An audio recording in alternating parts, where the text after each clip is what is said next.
All right, so I think we can all agree DJI really hit a home run when they released the Pocket Osmo 3 in its creator content bundle, but I think we can make it better. Now, I think people find the Pocket Osmo 3 the perfect creator combo because for about $700, you get these two guys, a really nice microphone and a really nice camera. And while the system isn't perfect, it gives you the illusion that it's easier to make content. You always want to take the path of least resistance when it comes to creating content. I'm going to break down all the pieces I use to make content easier with my Pocket Osmo 3, a better audio solution, my lights, and of course some best practices when it comes to using the DJI Pocket Osmo 3. And of course, if it's your first time here, my name's Fredo. I'm a hybrid athlete here in New York City. That means I run, I box, I swim, I do yoga, and I lift weights. And I'm a full-time content creator, which means I test these things on a real-world basis, and I provide these solutions to you. So let's actually power this guy on, plug it in.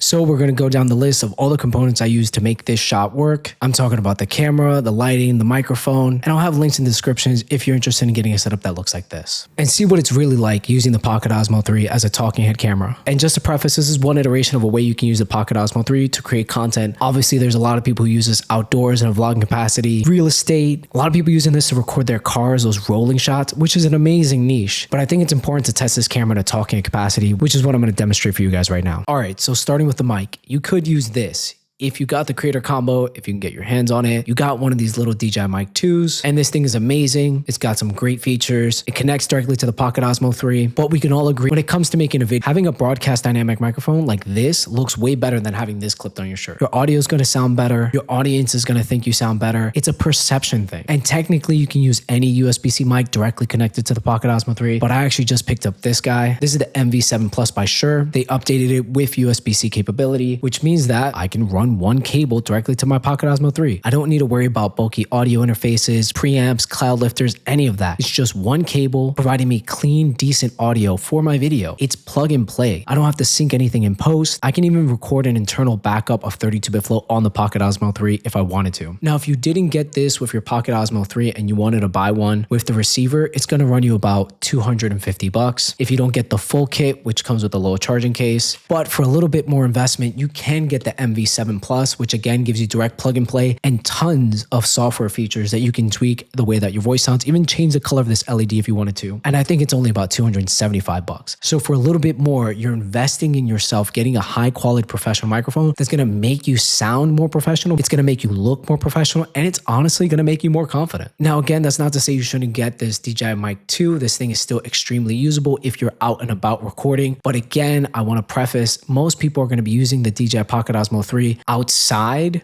to get B-roll of themselves, not so much capturing audio. So the real investment is for your talking head portions of your videos, which is what we're doing right here. So now that we've got audio covered, let's go into lighting. Now, lighting can get really tricky, especially because you see all these influencers or YouTubers pushing out these really expensive lighting setup kits. Realistically, the Pocket Osmo 3 does an amazing job of auto lighting you. I've technically got it on auto right now, and all I have is like one key light, one simple key light that does not break the bank, that focuses on illuminating me, and then everything else is just background stuff. Now, this solution can run you about $100 if you don't want to break the bank. It's actually this light right here, the Godox eSport light. It regularly goes on sale. I think right now it's $114. Amazon might have it cheaper, but this light is awesome. It's awesome because it's a flat panel LED. It's small, lightweight, compact. It has a remote control on the back that lets you control the intensity. So if you need to change how bright your scene is, you can do that easily without running to the back and changing the dials. And it clamps to your table. Now, I have a different version of this that I use with great success. I mean, you're seeing it here. You let me know if it looks like good quality.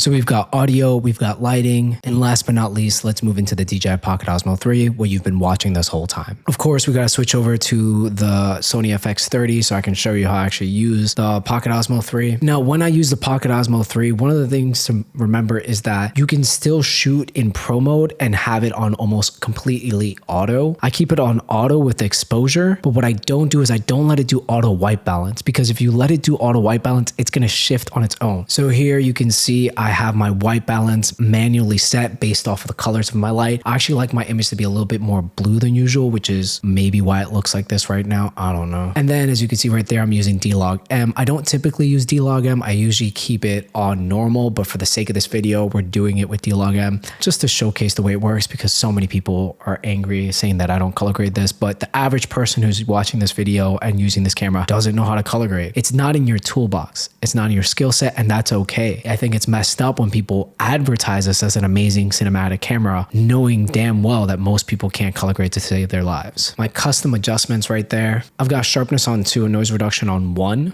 or -1, a Pro Mist filter. It's like a cheap one from Freewell, I think, or K&F. It's from K&F.